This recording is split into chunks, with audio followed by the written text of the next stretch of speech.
제가 아까 그 슬라이드에다가 넣지 못했는데 너무 길어 가지고 못 넣었던 걸 잠깐 보여 드릴게요. 요거는 조만간에 이거 인쇄본으로 만들어 가지고 이렇게 자료로 배포를 할 거예요. 인쇄본으로 배포할 건데 우리 과목별 평가 영역 있죠. 이거 아마 자료 찾으면은 저기 그 제 블로그나 이런 데 보면은 있을 거예요.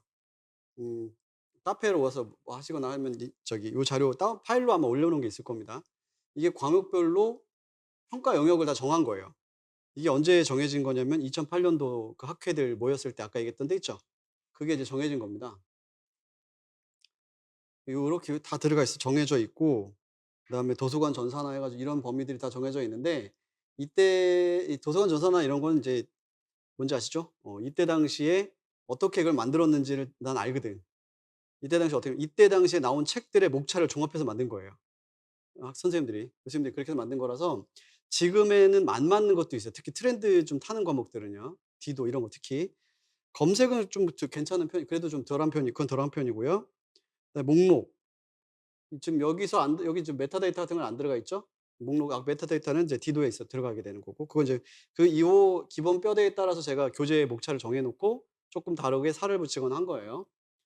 요게 이제 요렇게 출제 범위가 다 정해져 있고 매체론까지 이렇게 들어가 있습니다. 그다음에 아까 그 이제 기초 분석 제가 말씀드렸던 거고요. 그럼 이거를 만든 거를 항목수로 제가 정리를 했잖아요. 어떻게 만들었냐면 요렇게 만든 거예요. 이제 옛날에 그 경기대학교 특강할 때 좀 평상시 생각하던 건데 특강 자료를 쓰자 싶어 가지고 만든 거거든요. 분류의 유형과 종류에서 2007 년도 주관식 한 번, 2010 년도, 2012 년도 객관식 논술형으로 출제됐던 적이 있다. 그리고 요게 키워드예요, 주요 키워드. 요렇게 분석을 해서 나온 값이에요. 아까 그 보여 드렸던 게. 요 정도 그리고 여기 삼각형 있죠, 삼각형. 요거는 한 문제가 한 문항을 물어본 게 아니라 한 문제에 두 문항 물어봤을 때 반 쪼갠 거란 소리예요. 완전한 게 아니라 반 쪼갠 거. 그러니까 이번에 2025 년도에 해리스 문제가 하나 나왔단 말이에요. 해리스가 답인 문제가 나왔는데 그게 한 문제에서 1 점짜리 문제였거든요. 다른 거 2025년 다른 거 하나 더 뒤에 가면 이제 또 나와요. 고런 식으로 해서 이렇게 만들어 놓은 겁니다. 요렇게 정리를 하다 보면은 이제 여러분 나처럼 이렇게 만들라는 얘기는 아니지만 나중에 문제를 풀고 기출 분석을 하고 이럴 때 내가 틀리는 문제들 있죠. 그거를 여기에다 맞춰 가지고 이런 식으로 맞춰 가지고 여러분 작업을 하잖아요. 그러면 내가 빈 데가 나와요. 내가 어디가 약한지가 나와. 근데 대부분 사람들한테 그냥 주먹구구식으로 공부하는 분들 있죠. 주먹구구식으로 공부하시는 분들은 그냥 어디가 약해요. 어디를 잘 모르겠어요. 이런 식이에요. 그래서 물어봐. 그러면 한번 본인이 부족한 부분을 이렇게 체크를 해 가지고 한번 나한테 알려줘 볼래요? 그러면 네. 그러고 전화가 안 와요. 왜 그럴까요? 이제 보이는 거거든요. 그래서 제가 중요한 거는 데이터 분석이 중요하다고 자꾸 얘기를 하는 거예요.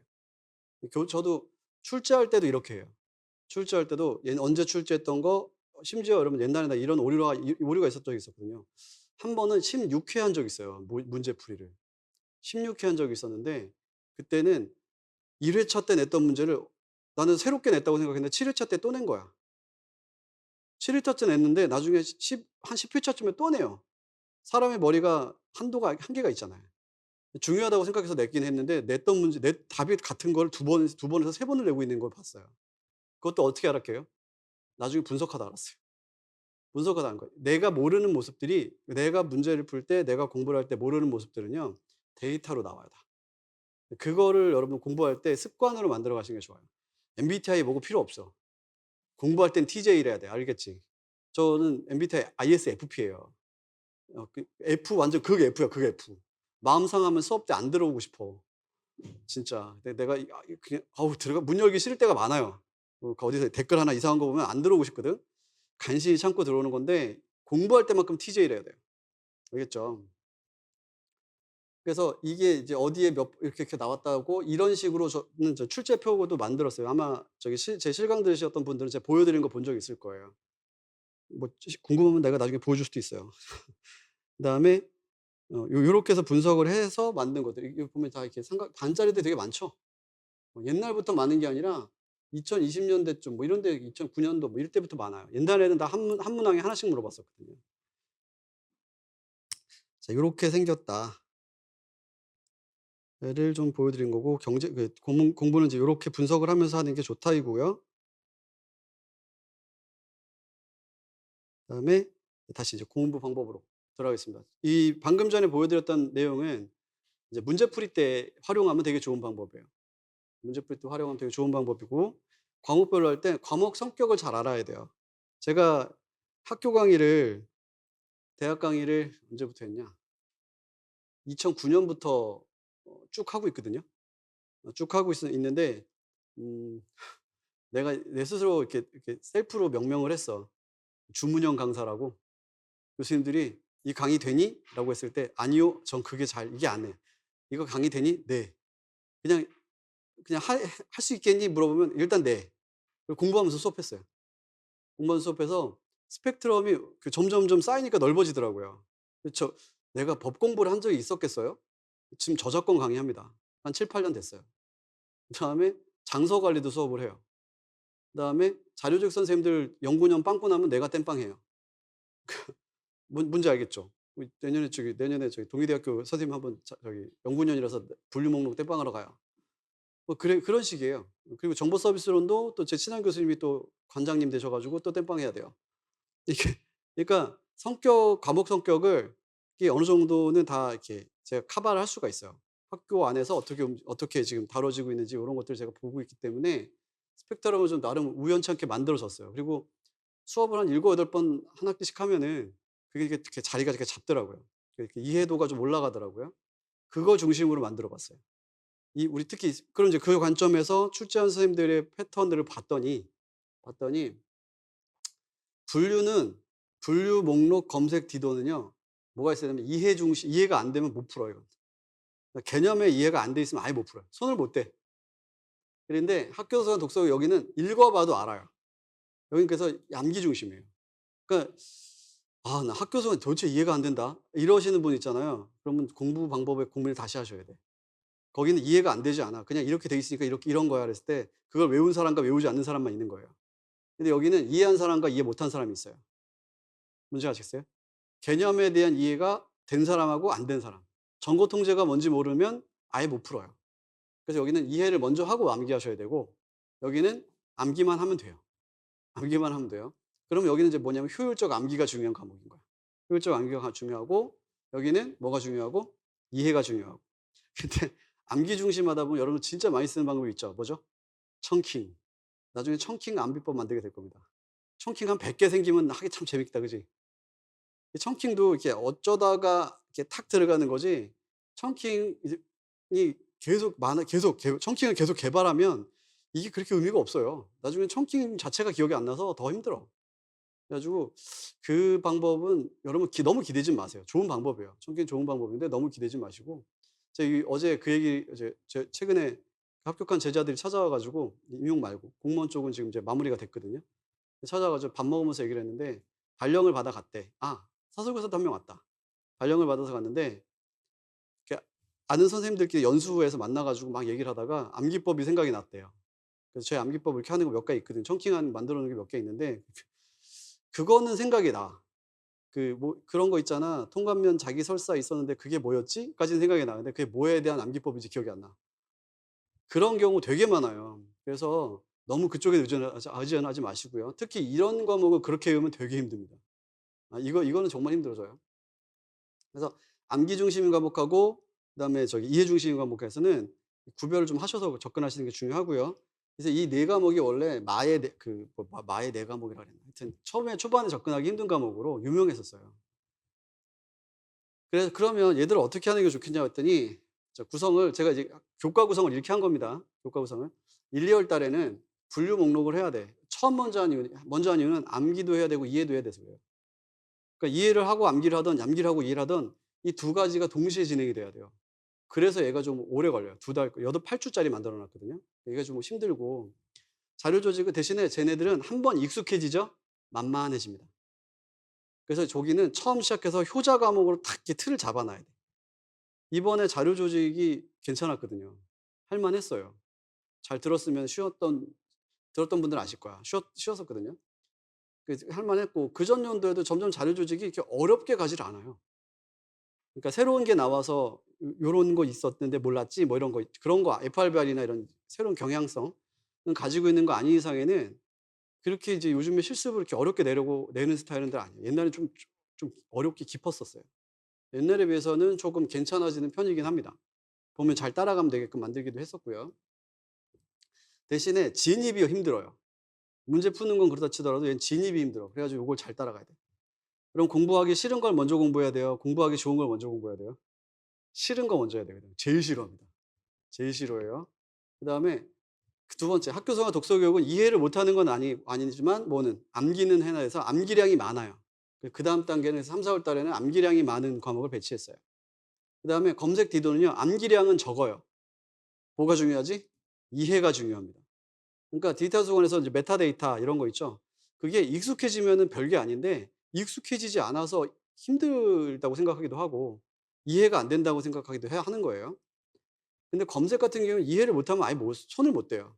계산 문제도 나오고 하기 때문에 손을 못 댑니다. 그래서 그 용역으로 암기는 좀 적고 이해도가 높은 과목을 요때 배치한 거예요. 그러면 자 분류 목록은 실습하고 암기를 그냥 해야 돼요. 근데 여러분 아마 거부감이 있을 겁니다. 암기 싫어. 암기 그냥 계속 싫을 거예요. 근데 싫어도 해야 됩니다. 그래서 제 지침이 있어요. 근데 여러분 분명 이런 분들 우리 문과들은 특히 이런 거 많아. "저는 이해가 안 되면 암기가 안 돼서." 라는 말 하시는 분들 있어요. 이해가 안 돼서 암기가 안 되는 게 아니고요. 이해가 돼도 암기가 안 되는 과목이 있어요. 이거. "이거 재밌습니까?" 그러면은 이분들은 다 "아니요. 이것도 아니 암기." 그럼 이건 되게 잘 되겠다. 이해 잘 되니까. 안 돼요. 이건 왜 이해가 되면 안 되면 안 돼. 그냥 외우기 싫어서 하는 말이에요.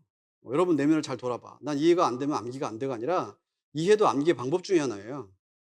이해도 암기의 방법입니다. 그러면 이해될 때까지 외우면 돼요. 중요한 말이에요. 그러니까 왜 이해가 안 되지? 그러면 뭔데? 일단 외워. 이해될 때까지 외우는 거야. 저 목록 그렇게 공부했어요. 그냥 외우고 계속 설명을 하다 보면은 이해가 되네? 이런 경우가 되게 많았어요. 왜냐면 내가 평상시에 익숙치 않았던 거라서 머릿속에 일단 재료를 쌓아 놓고 쌓아 놓은 재료로 이해를 해야 돼요. 근데 재료가 하나도 없는데 이해할 수 있어요?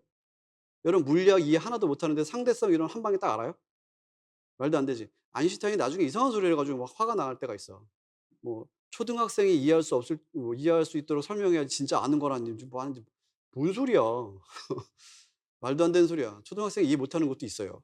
근데 쌓아 놓은 게 없으면 이해도 안 됩니다. 이 과목은 특히. 그래서 암기와 그 이해가 같이 가야 된다는 얘기예요. 그다음에 요거 학교에서 독서 교육은요. 초반에 이게 여기는 기입형, 서술형이 다 나와요. 기입형, 서술형이 다 움직이고 얘들도 뭐 얘는 거의 기입형이지만 뭐 사실상은 서술형의 흉내를 내기도 합니다. 근데 얘는 기입형, 서술형이 다 나와요. 그러면 여러분 저기 제일 많이 틀리는 게 뭔지 아세요? 제일 많이 틀리는 거. 이 기입형, 서술형 문제 두 가지 스타일에서 제일 많이 틀리는 게 서술형에서 많이 틀릴 것 같아요? 기입형에서 많이 틀릴 것 같아요? 기입에서 많이 틀려요. 기입은 맞게 해줄 수가 없어요. 아니 아라고 써야 되는데 어라고 쓰면 맞아요? 틀려요? 틀리죠. 근데 서술은요. 왠지 맞게 해줄 수도 있을 것 같잖아. 여지가 있을 수 있다. 후보 답안에 들어가더라도 이건 뉘앙스상 맞는 것 같은데? 알고 있어서 쓴 거네? 이럴 수 있잖아요. 서술보다 기입이 훨씬 더 어려워요. 하기가. 그래서 초반부터 기입하셔야 돼요. 기입형에서 상반기에는 빈칸 채우기 이게 뭐냐면 이제 내가 공부하다가 요거는 기입형으로 괜찮은 지문 부분이다. 그러면 이렇게 지문에 화이트를 지우시거나 그건 이제 옛날에 제가 공부했던 방법인데 화이트를 지우시거나 그 지운 다음에 그 밑이나 뒤에다가 답을 써 놓으시면 돼요. 그래서 이건 공문 쪽에서는 이 공부 도구로 빵꾸 노트라고 있어요. 빈칸을 막 만들어 놓은 다음에 여기 빈칸의 답을 이제 다음 페이지나 다른 그 뒤쪽에다가 따로 만들어 놓는. 그래서 글을 읽을 때 이제 단어를 채워 넣으면서 글을 읽을 수 있도록 하는 그런 방법을 가진 것도 있는데 그거 뭐 스스로 만들어도 되는 부분이에요. 그래서 그러면 일단은 암기는 다 되거든요. 그 키워드 주요 단어들에 대한 암기가 가능해지거든요. 그걸 좀 하시면 되고 하반기 때는 이런 단어들이 머릿속에 들어오면 그 단어들 가지고 나중에 뭘 할 수 있어요? 문장을 만들 수 있겠죠. 그래서 하반기에 문장 만들기요. 이 기점을 언제로 잡으시면 좋냐면 7-8 월 달부터. 7-8 월 달부터 제가 기출 변형 들어가죠. 그때부터 이 문장 만들기를 하시면 돼요. 그러니까 상반기, 하반기는 7-8 월 달 이전과 이후예요. 그렇죠? 그럼 이전에는 뭘 중심으로? 단어 중심으로 막 공부해야 돼. 이거 기입형 나올 것 같아. 기입형 나올 것 같아. 이렇게 개념 중심으로. 요거 물어보면 요거 답을 써야지. 이런 거거든요. 그다음에 정보 검색이나 디지털 도서관은 일단 여긴 최대한 이해해야 돼요. 맥락 중심으로 이해하고 해독하시면 돼요. 하반기에 문장 만들면 되는 거고. 기입형도 저게 되게 많이 나와요.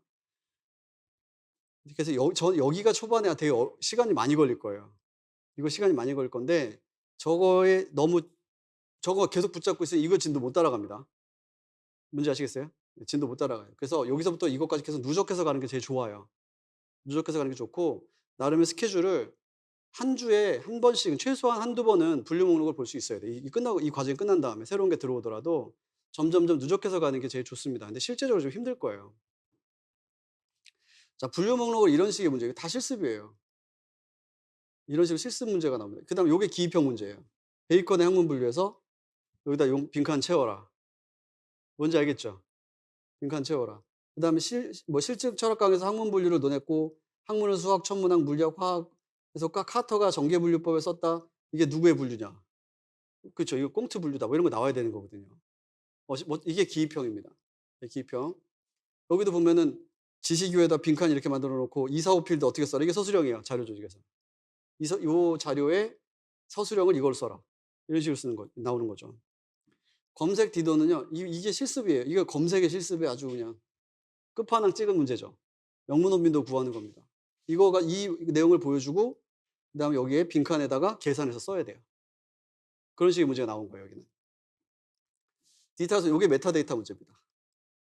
여기 메타데이터 문제고 여기 뭐 포맷이 무슨 의미인지 의미를 쓰시오.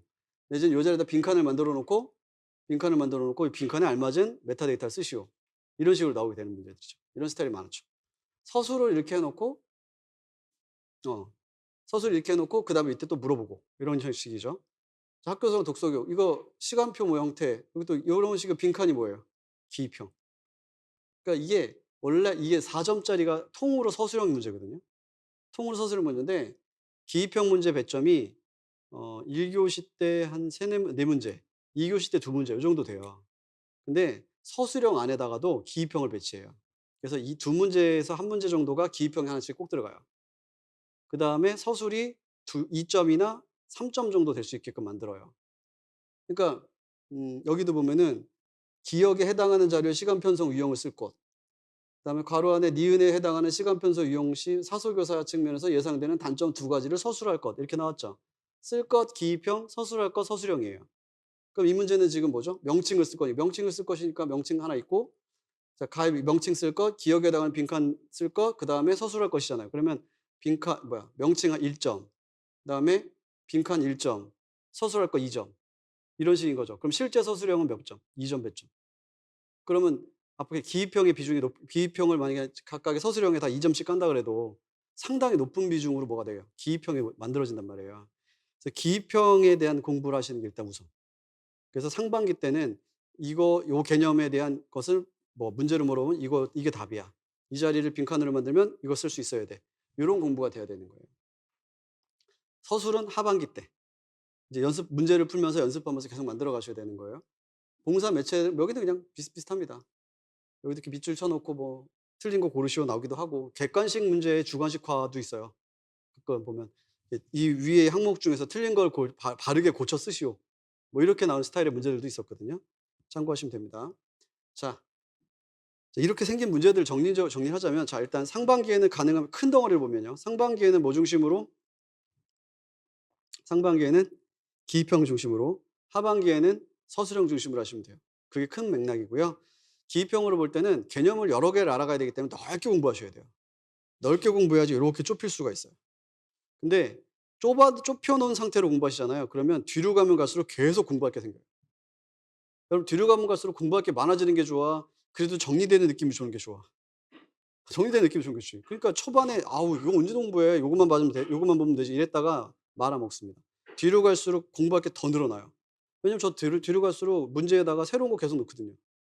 새로운 경향 나와서 이것도 나올 것 같은데 공부 계속 해요 저도. 1년 내내 여러분하고 같이 공부합니다. 그래서 이것도 새로우니까 이것도 한번 집어넣어야지. 1점 배점짜리로 해서 기입형 하나 넣고 계속 집어넣고 그러면 공부할 게 계속 생기는 거예요. 그럼 힘들잖아요. 그러니까 범위를 일단 넓혀 놓고 가야 돼요. 그래서 탄탄하게 만들어 놓고 새로운 거 들어오면 수용할 수 있을 정도로 만들어 놓는 게 9, 10월 달에 개념이어야 돼요. 뭔지 알겠죠? 그래서 초반에 우리 공부할 때는 익숙해지는 과정이 되게 중요합니다. 익숙해지는 과정. 그래서 익숙해지기 있죠. 그 빈칸 채우기 기입형 준비하라는 거예요. 그다음에 공부를 처음 하시는 분들은 보통 이런 분들이 있어요. 내가 공부가 되는지 안 되는지 모르겠다. 이런 분들이 있어요. 그리고 저도 가끔 이제 공부 방법 상담을 해 드리기도 하고 또 이제 "이게 맞나요?"라는 질문도 받기도 하는데 공부 방법은요 여러분 사람마다 다 달라요 스타일이. 근데 어디 유튜브에 가면은 또 이런 말들이 있어. "손으로 쓰면서 하는 공부를 하지 마라. 눈으로 읽는 공부를 해라." 그 사람은 변호사였어요. 머리가 좋으니까 하는 거야. 근데 어떤 분이 "저는 쓰는 공부를 하고 있는데 저분이 머리로 이렇게 눈으로 읽는 공부를 하라 그래 가지고 저희가 방법이 잘 틀렸나 되게 걱정이에요." 이러시는 분들이 있어요. 무슨 말인지 알겠죠? 그때 내가 막 이렇게 잔소리도 하기 싫기도 하고 한데 뭐 마음도 알겠어. 왜 자꾸 성공한 사람이 공부 잘하는 사람이 자기 방식대로 하라니까. 그 사람들이 공부를 잘한 거는 뭐 때문이에요? 방법이 좋아서야, 머리가 좋아서요? 머리가 좋아서야. 난 솔직히 그렇게 생각합니다. 고승덕 씨 아시죠? 변호사. 이분은 외시, 행시, 사시 다 패스하신 분이에요. 그분 책처럼 공부하면 우리 다 외시, 사시, 행시 패스해야 돼. 아니잖아요. 그쵸? 부탁이니까 어디 가서 이상한 거 듣고 자꾸 흔들리지 마. 왜 그러냐면요. 내가 내 공부 방법에 내 스타일에 내가 지금 잘하고 있는지 못하고 있는지 점검을 못 받으니까 점검을 다른 사람이 한 거를 내가 또 자꾸 바꿔 보려고 그러는 거예요. 제가 이 공부 방법에 대한 시행착오를 꽤 오래 했어요. 꽤 오래 해 봐서 아는데 저는 어떻게 공부했는지 아세요? 좀 무식하게 합니다. 공부 고민하지 않아요. 수업으로 하면 돼요. 난 수업이 그냥 다 공부예요. 일단 요약 자료 정리를 해 놓고 요약을 했는데 다 안 들어와. 그럼 수업을 일단 해요. 학부 수업하고 뭐 하고 하면서 그다음에 설명하다가 갑자기 머릿속에 정리가 쫙 돼요. 저는 말을 하면서 정리하는 스타일이더라고요. 몰랐었어. 근데 말을 하면서 이렇게 와이프가 어느 날 화를 내. 아니 뭐 고민 상담이 있어서 얘기를 해 달라 그래서 막 얘기를 시작했어요. 근데 막 얘기를 하다가 내가 해결하고 막 "아 됐다." 그러고 가니까 막 화를 내는 거야. 뭐 상담해 달라며 자기 혼자 얘기하다 간다고. 그러니까 저는 제 스타일은 뭐라고요? 얘기하면서 정리하고 얘기하면서 공부하는 스타일이었어요. 그러니까 말로 소리로 이렇게 종합해서 하는 방식이죠. 여러분들 다 다를 거예요. 손으로 보는 거. 아까 저게 달랐잖아요. 글씨로 보는 사람하고 그림으로 강의 노트를 보는 게 좋았던 사람들하고 다 차이가 있는 것처럼 자기 스타일이 있어야 되는데 이 수험가에 뭐가 있냐면 이상한 미신들 파는 사람들이 있어요. 그 미신 파는 사람들이 어떤 사람들이야? 불피법 뭐 이런 거 있잖아. 불패법 하여튼 뭐지? 불합격을 피하는 법? 뭐 그런 책 쓰는 그분을 욕하는 게 아닙니다. 이 수험가에는 그런 공부 방법들을 좀 파는 사람들이 있는데 이분들이 다 어디서 온 분들이냐면 고시촌에서 오신 분들이에요. 고시촌에서 고시 공부 방법론들이 또 그런 게 있거든, 미신들이. 그러니까 수험생들이 불안하니까 불안한 마음에다가 "이 방법대로 하면 된다."라고 하는 거를 계속 밀어붙여요. 괜찮은 것도 있어요. 또 개 중에 재밌는 거는 개 중에 괜찮은 것도 있는데 아닌 것도 있어. 중요한 건 뭐지? 나한테 효과가 있어야지 괜찮은 거예요. 나한테 효과가 있어야지. 그러면 그래서 처음 공부하시는 분들이 제일 힘들어하는 게 뭐냐면 내가 아는지 모르는지 모르겠어요. 그럼 요거야. 간단하게 정리하면 제일 쉬운 방법으로 한번 해 보면은 이거였어요. 말해 보면 돼. 쓰는 게 힘들잖아요. 그럼 말할 수 있으면 돼요. 그러니까 말할 수 있으면 뭐죠? 아는 거고요. 말을 못 하면요. 모르는 거예요. 그러니까 내가 책 페이지를 하나 읽었어. 제목이 몇 개가 생각이 나.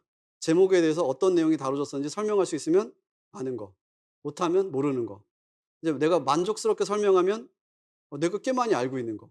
근데 한 두세 줄밖에 모르겠으면 그거밖에 모르는 거예요.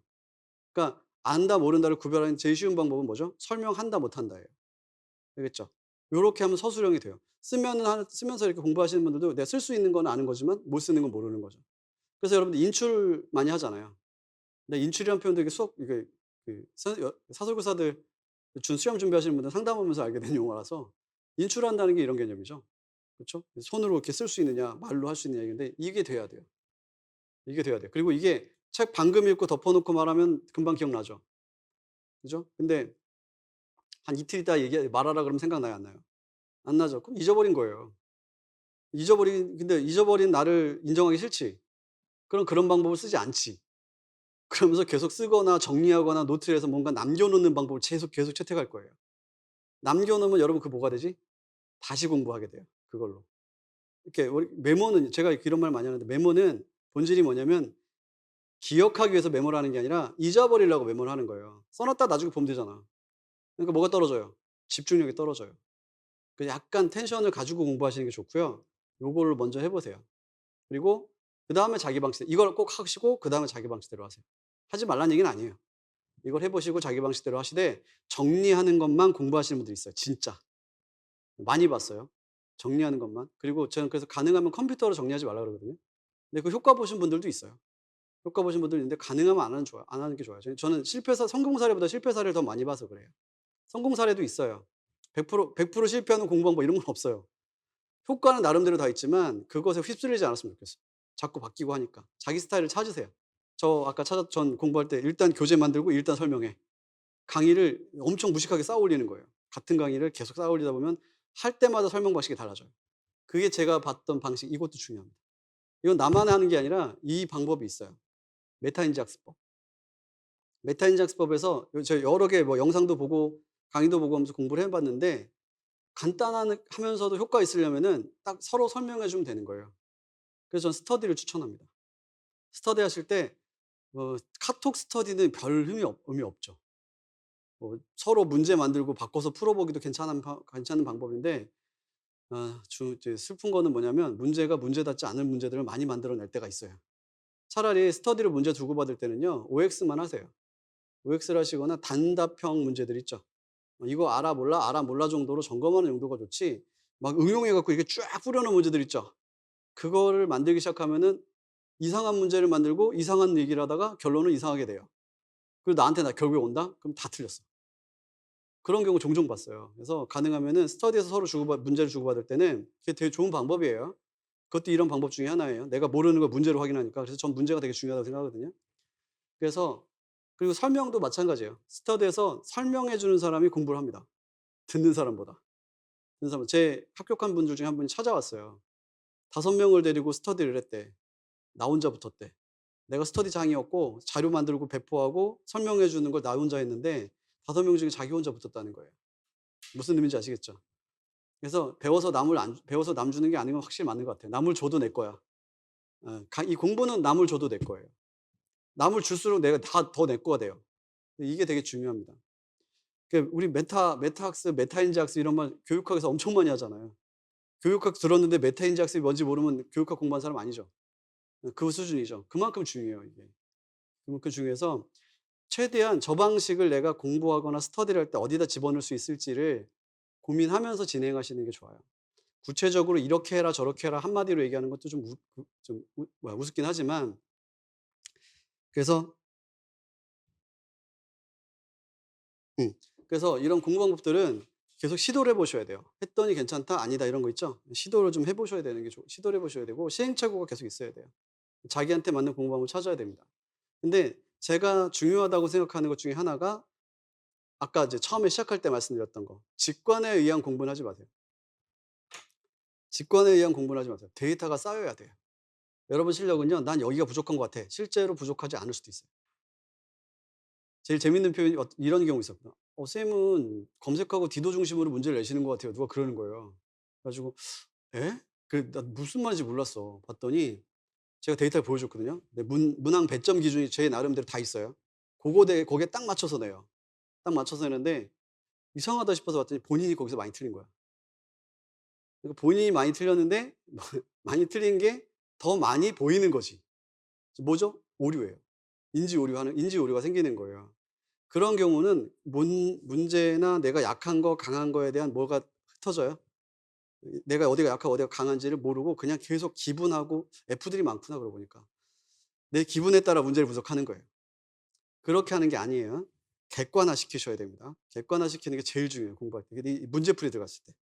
처음에는 객관적인 건 아닌지 몰라요. 그냥 쭉 공부해, 외운 대로. 근데 내가 실제로 객관화되는 시간, 언제게요? 문풀 들어갔을 때예요. 그래서 문제를 안 풀면 제일 바보가 문제 안 풀고 시험장 들어간 사람이에요. 뭔지 아시겠죠? 수영 선수가 수영 이론 열심히 공부했어. 물에 안 들어가고 수영 게임 들어간 사람과 똑같은 거예요.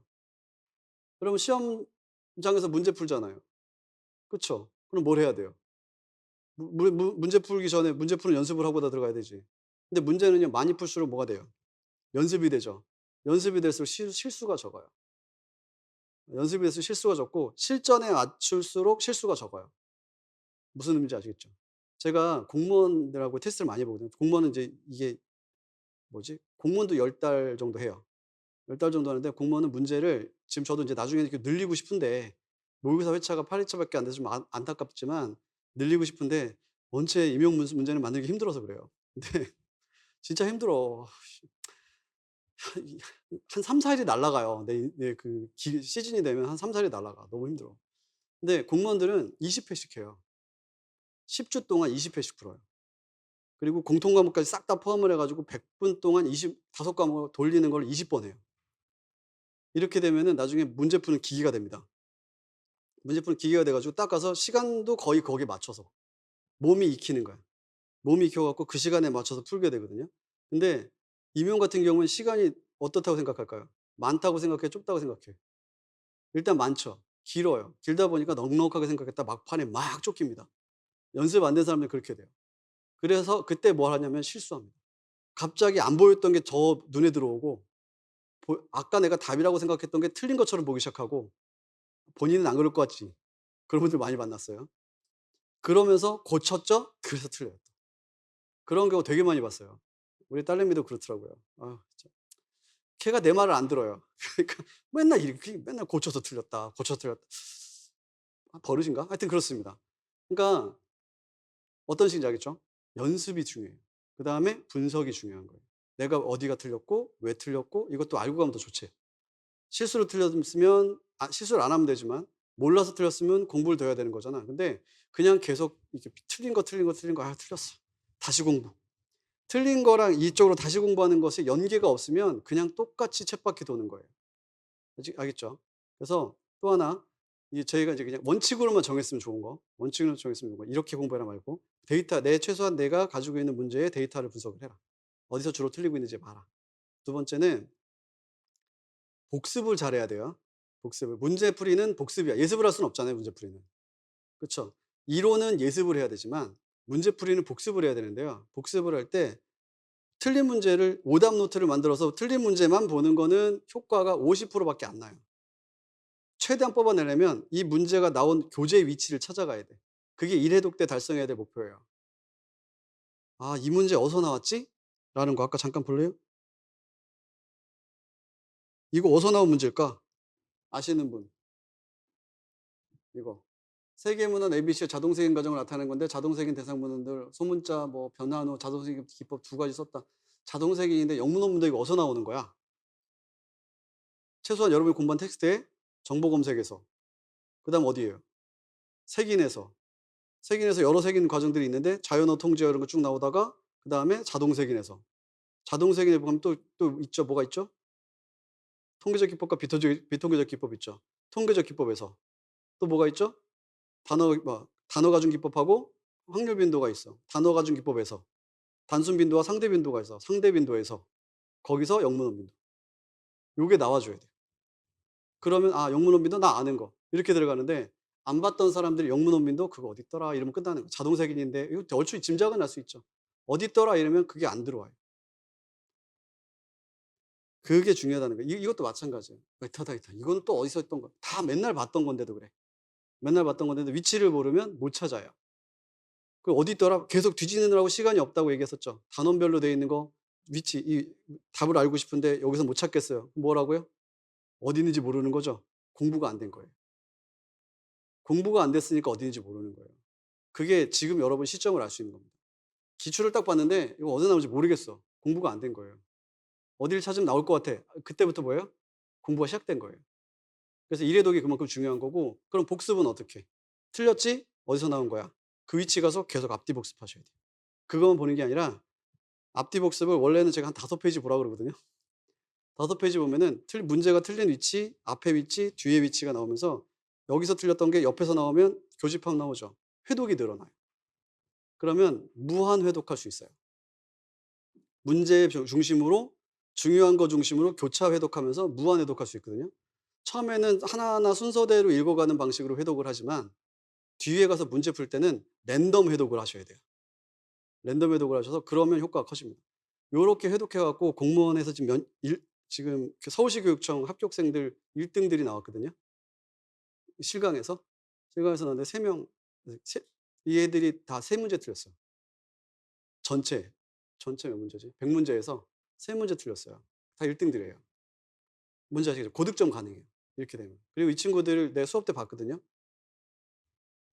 자, 요 문제 몇 페이지쯤 나왔지라고 딱 얘기하는 순간에 페이지를 다 찾아요. 나보다 빨리 찾아요. 그 정도 숙달이에요. 교재를 보는 게 숙달이 되면 최소한 그 교재에서 나온 건 다 안다는 얘기예요. 그쯤 되면. 거기서 나온 문제는 풀 수 있다는 얘기죠. 우리 그만큼의 뭐가 있어요? 서술을 해야 되잖아요, 게다가.